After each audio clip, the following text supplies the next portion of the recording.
طلابي الأعزاء، السلام عليكم ورحمة الله وبركاته. نجي على تمارين القواعد لموضوع المعرف بال صفحة 11.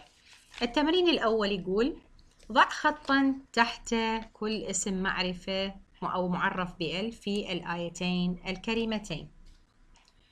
أولا قال الله تعالى: بسم الله الرحمن الرحيم: إنا عرضنا الأمانة على السماوات والأرض والجبال فأبين أن يحملنها وأشفقن منها وحملها الإنسان إنه كان ظلوما جهولا.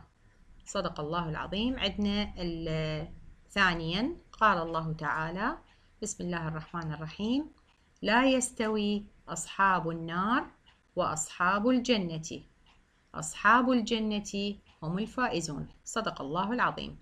راح المطلوب من عندنا هنا نسوي جدول اللي هو جدول ب المعرف بال والمعرف أيضا هنا بال.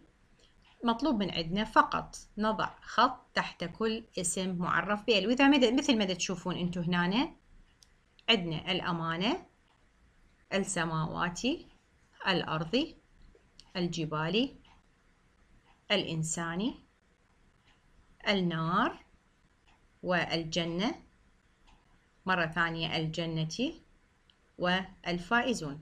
خلوا لي إياها بجدول مثل ما أنا مسويتها ومقسمتها رقم 1 ورقم 2. هذه هي الكلمات التي تحتوي التعريف وهي معرفة بال.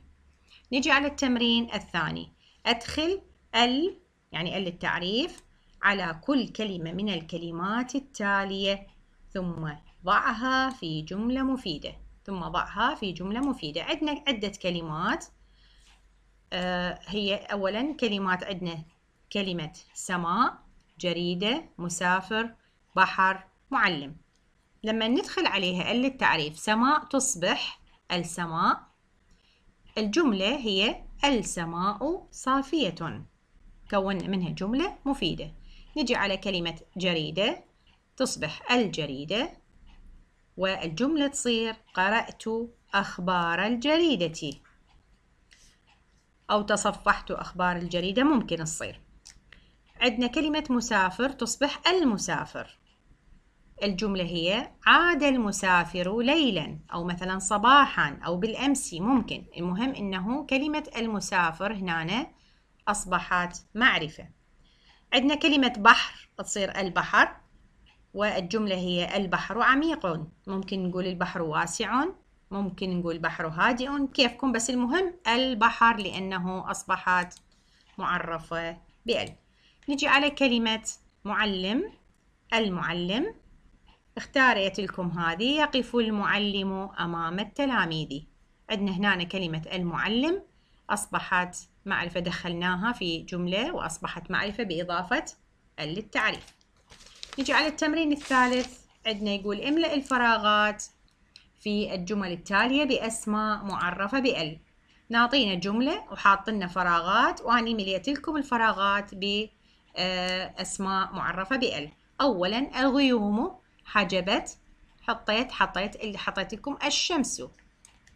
ثانيا يكافئ المعلم الطالب الأمينة. ثالثا الضوء القوي مضر بالعين أو الضوء الساطع ممكن يصير. رابعا الطير يحط فوق الشجرة، حطينا الشجرة معرفة بال. خامسا استيقظ الطفل مبكرا، ممكن تصير استيقظ الأب، الأم، وهكذا. التمرين الرابع: اجعل كل اسم معرف بال في الجمل التالية نكرة. إذن كل جملة معرفة بال نرجعها إلى أصلها وتصبح نكرة. أولا حط البلبل فوق الشجرة. كيف ستكون بعد أن نزيل من عندها التعريف؟ راح تصبح حط بلبل فوق شجرة. نرجع لها التنوين ونزيل عنها التعريف. ثانيا تفتح الورد في الصباح، تصير تفتح ورد في صباح. ثالثا ركب المسافر الطائرة، تصبح ركب مسافر طائرة. رابعا حافظ التلميذ على الحقيبة. نزيل التعريف، فكيف تصبح؟ صير حافظ تلميذ على حقيبة. أي تلميذ ما نعرف، أي حقيبة ما نعرف، هي إن أصبحت نكرة. خامسا تقف المعلمة أمام التلميذات. تصبح بعد أن نزيل عنها أو نرجعها إلى نصبح يعني تصبح نكرة ونزيل عنها التعريف، تصير تقف معلمة أمام تلميذات. 6 يعظم العراقي تاريخ بلده. كلمة العراقي راح تصير عراقي، فتصير الجملة يعظم عراقي تاريخ بلده. نجي على التمرين الخامس اللي هي أعرب الجملتين الآتيتين. أولا تكثر الأزهار في الربيع. كلمة تكثر ما هي؟ هل هي اسم أم فعل؟ هي اسم، هي فعل. فعل ماذا؟ فعل مضارع. لماذا؟ لأنه بدأت بتاء، احنا قلنا تبدي بأنيت لإما ألف أو نون أو ياء أو تاء، وعلامتها تكون أو حركتها تكون الضمة. إذا تكثر هي فعل مضارع مرفوع وعلامة رفعه الضمة الظاهرة على آخره. زين، الفعل يحتاج إلى فاعل. نعم، ماذا تكثر؟ الأزهار. الأزهار فاعل مرفوع وعلامة رفعه الضمة الظاهرة على آخره. عندنا كلمة في هي حرف جر، والربيعي اسم مجرور بحرف الجر وعلامة جره الكسرة الظاهرة على آخره. عندنا فازت، هذه الجملة الثانية، فازت طالبة في السباق.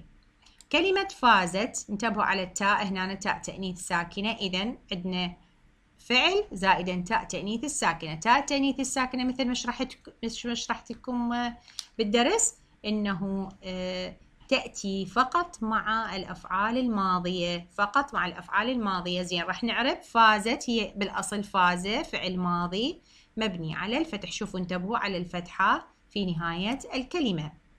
نجي على كلمة نجي على التاء. زين، التاء شلون راح نعربها؟ نقول تاء التأنيث الساكنة لأن هي عليها سكون لا محل لها من الإعراب.